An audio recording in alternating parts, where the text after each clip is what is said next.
Okay. Assalamualaikum dan selamat sejahtera. Kembali lagi kita untuk program Junior Rocket Tech. Untuk sesi online hari ini, kita akan sharekan knowledge tentang Introduction to Rocket Fundamentals oleh Nur Fatin Najiha, iaitu jurutera daripada Makmal Hamber UiTM Shah Alam. Tanpa kita membuang masa lagi, kita terus kepada sesi kita. Dipersilakan Fatin. Okay, terima kasih Farhana. Assalamualaikum and good morning to everyone. So today, I will share to you about Introduction to Rocket Fundamental, which is more to basics of rocket lah. Okay, so hari ni saya akan cerita tentang rocket. Sekejap ya, ada masalah teknikal dekat laptop saya sekejap .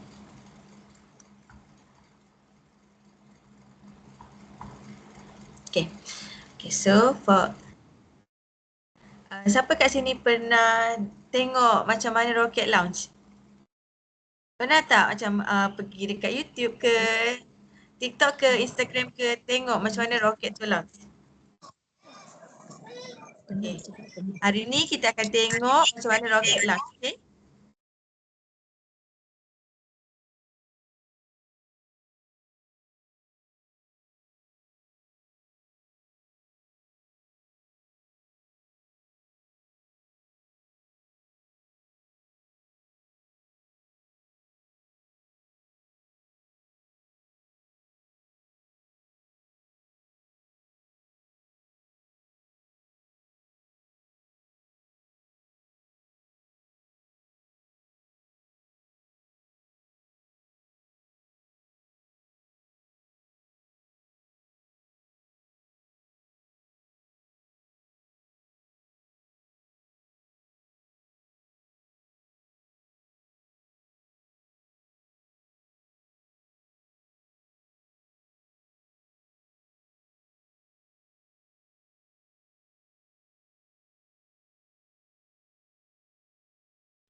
Wah, macam mana nampak tak roket besar tu boleh naik ke atas? Nampak tak banyaknya gas yang dikeluarkan untuk tolak roket tu terbang ke atas?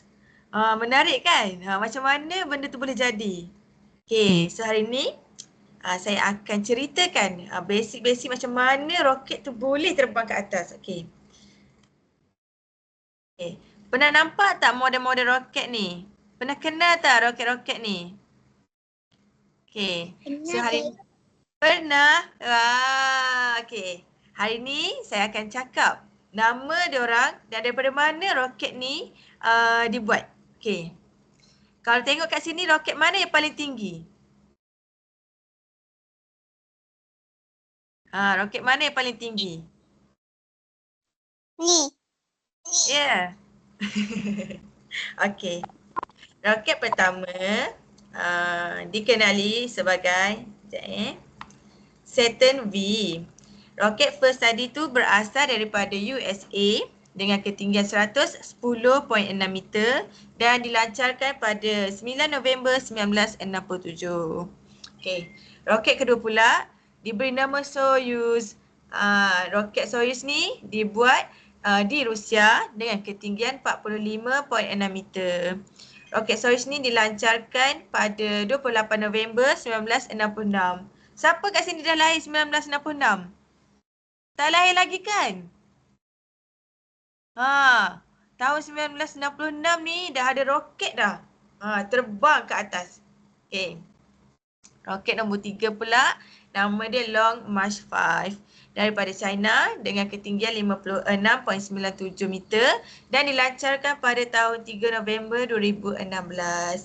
2016 ada yang dah lahir ke kat sini? Siapa lahir 2016 kat sini? Ada tak? Saya.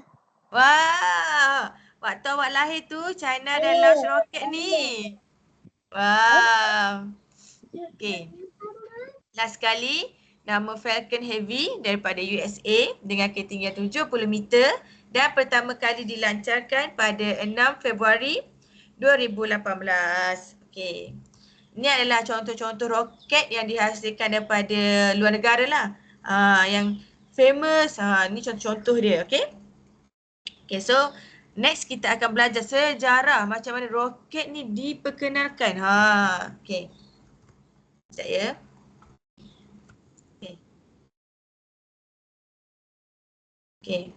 Pada tahun 19, sorry, maafkan saya. Pada tahun 1232, negara China, dia mulakan teknologi roket dalam sejarah manusia. So, orang di China ni, pada tahun 1232 ni, dia dah mula cipta roket.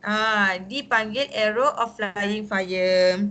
Mereka guna serbuk letupan sebagai bahan api untuk buat roket ni terbang. Saya tengok contoh ni macam bunga api lah. You tengok api.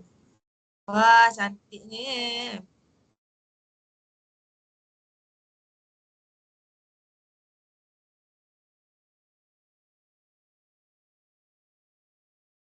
Okay.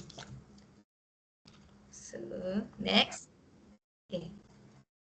Next kita pernah dengar pasal SpaceX tak kat sini? Siapa pernah dengar pasal SpaceX? Saya. Wah, okay. SpaceX tu siapa dia punya founder, tahu tak? Siapa CEO SpaceX? Siapa yang buat SpaceX, tahu ke? Elon Musk. Wah, Elon Musk. betul, betul. Yeay, okay. So SpaceX ni macam company yang sekarang yang menghasilkan roket supaya roket tu boleh mendarat balik dengan selamat selepas kita lancarkan roket tu. Okay, dekat SpaceX ni juga dia gunakan roket berulang kali. Nak buat satu roket tu mahal. Tapi SpaceX ni dia boleh buat roket yang kita boleh guna banyak kali. Maksudnya banyak kali dilancarkan ke space. Menarik kan? Okay. SpaceX ni juga dia ada buat hantar manusia di bumi ni untuk kemas dengan moon. Menarik kan? Okay. So kita tengok macam mana roket dekat SpaceX ni ni. Ending. போர் அடிக்குது ஆர்டர் பண்றீங்க அது Wah, menarik kan? Okay.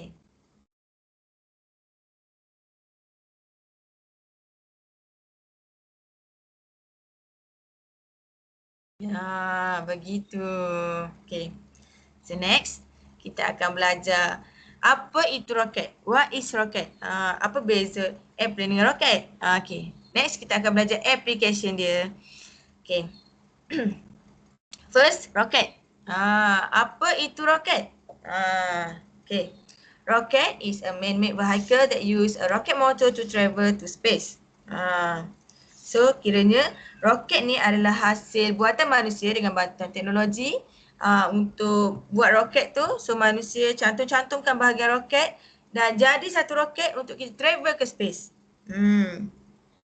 Menarik tak? Menarik tak?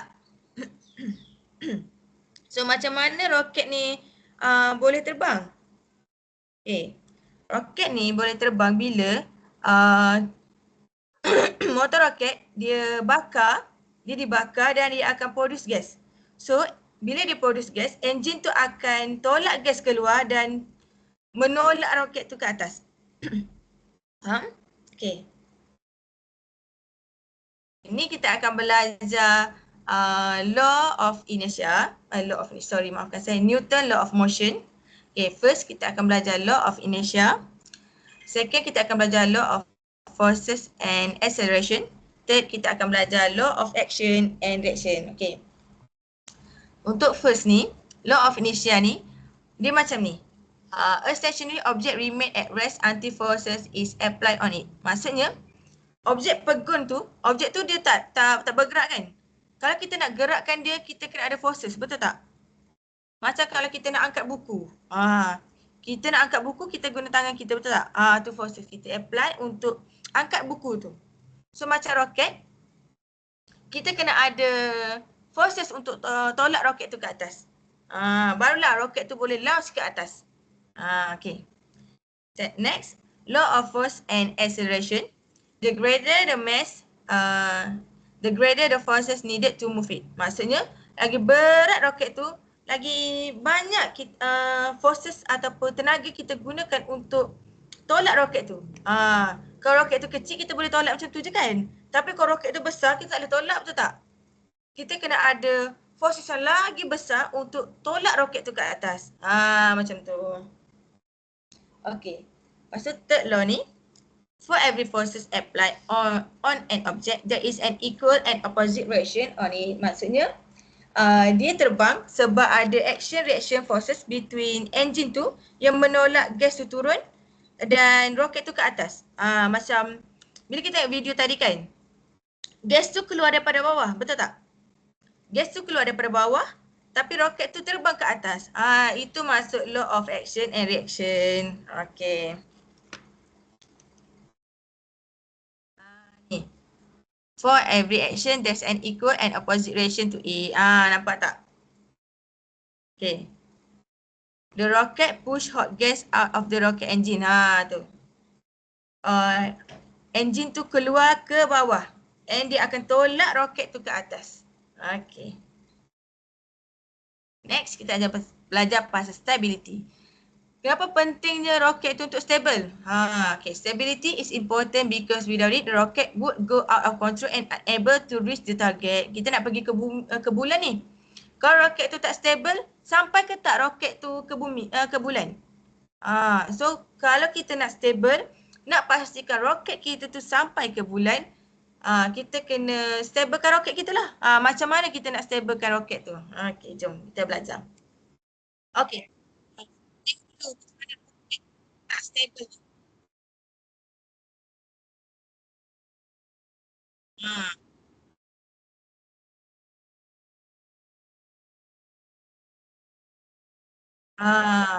Nampak tak? Unstable rocket tu dia berpusing-pusing, tak sampai ke bulan tu. Jatuh balik. So kita kena stablekan lah roket kita tu. Kalau dia tak stable, jadi macam video ni. Kita tengok lagi sekali macam mana unstable rocket ni.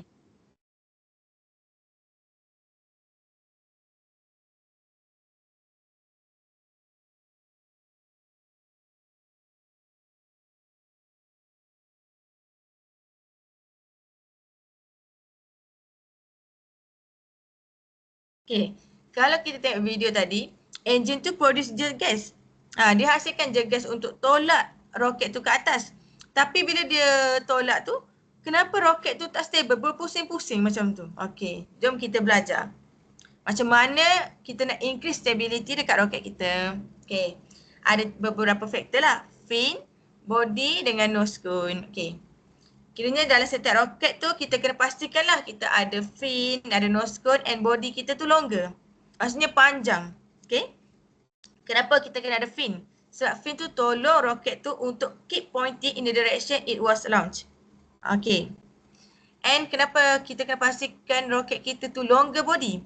Longer body move the center of gravity nearer to the nose cone. Okay. Apa itu center gravity?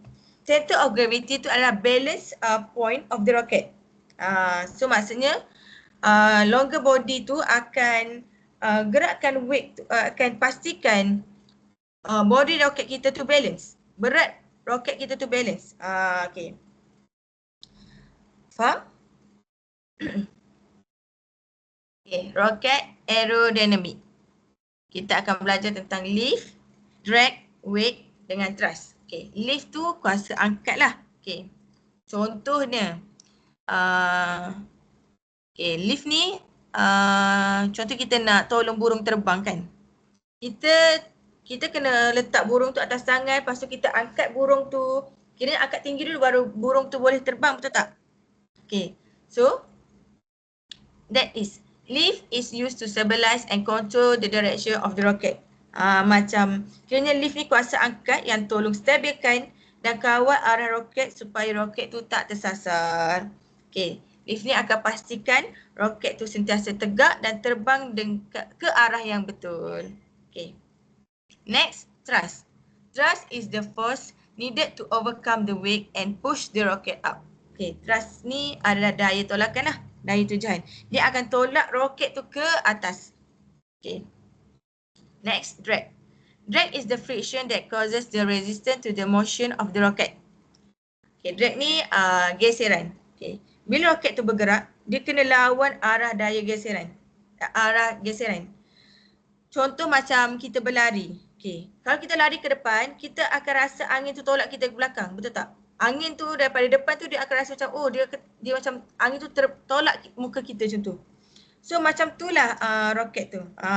Drag ni dia cuba melambatkan roket sebab udara ataupun gas dekat atas tu cuba tahan pergerakan dia. Next, weight. Weight is the mass of the rocket due to the effect of gravity. Okay, berat roket ialah jumlah roket yang ada sebab ada kesan graviti di bumi. Okay. Graviti ni macam kuasa tarik. Okay. Kuasa tarik di bumi yang membuatkan semua objek termasuk roket kena tarik ke bawah. Sebab tu kita duduk je kat bumi ni. Maksudnya kita tak terbang ke atas sebab kita ada graviti. Yang tolak kita stay dekat bumi ni. Okay. Maksudnya lagi besar, lagi berat roket tu, lagi kuatlah graviti tarik dia ke bawah. So lagi banyaklah tenaga, lagi banyak sebenarnya forces yang kita gunakan untuk tolak roket tu ke atas. Okay. Next, application. Okay, kat mana kita nak guna roket ni? Okay, what are the uses of a rocket? Kenapa kita perlukan roket? Siapa tahu? Kat mana kita nak gunakan roket ni? Kenapa kita perlukan roket? Siapa tahu? To go to the moon. Good, correct. Next.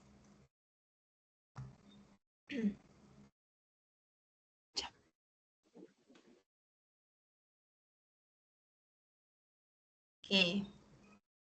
Kenapa kita perlukan roket dan kat mana kita nak gunakan roket tu? Okay, first, rocket application.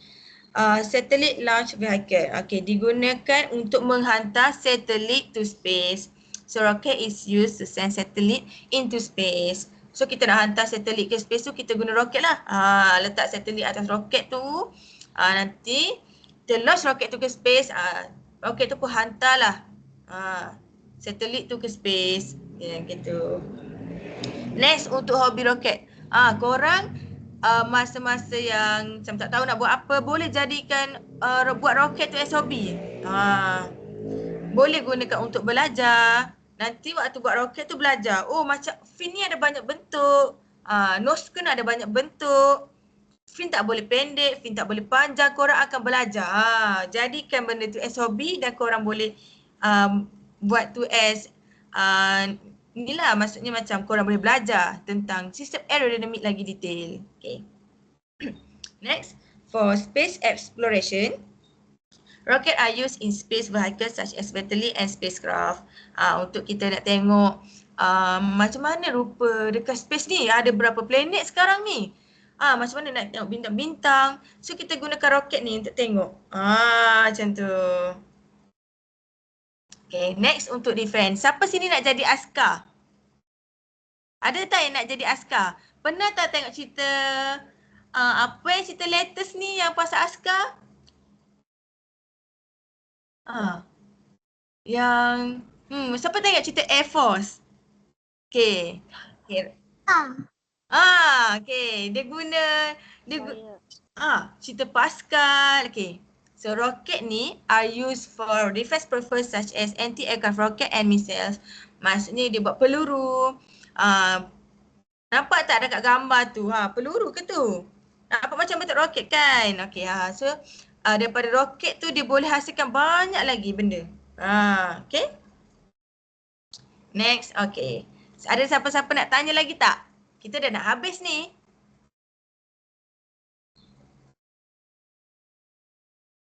Siapa kat sini nak belajar lagi pasal roket? Siapa nak buat roket sendiri? Saya. Best tak buat roket sendiri tu? Best. Best. Nak buat lagi tak roket tu? Nak. Okay, kau nak buat? Okay, belajar pasal ni dan boleh buat roket. Yang aerodinamik yang saya ajar tadi, boleh apply waktu nak buat roket tadi. Okay? Okay. Itu sahaja daripada saya. Selamat buat roket semua. Terima kasih. Terima kasih cikgu. Sama-sama. Terima kasih semua. Terima kasih cikgu. Bye. Sama-sama. Bye.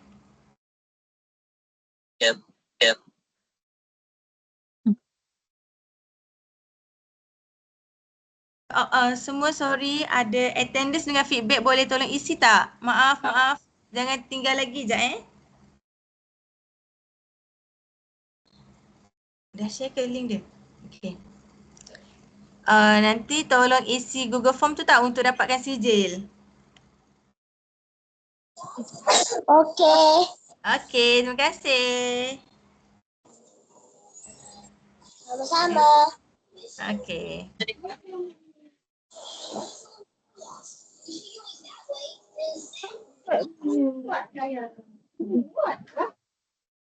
Itulah email sekolah mana? Email.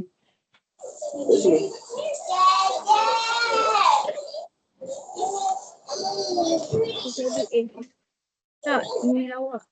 Dekat mana?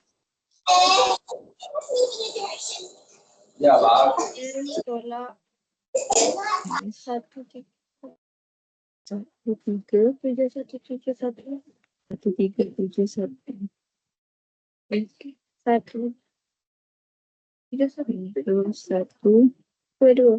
Itulah cek awak cek diam-diam macam ni buat awak tengok. Betul ke tak? Cek dulu.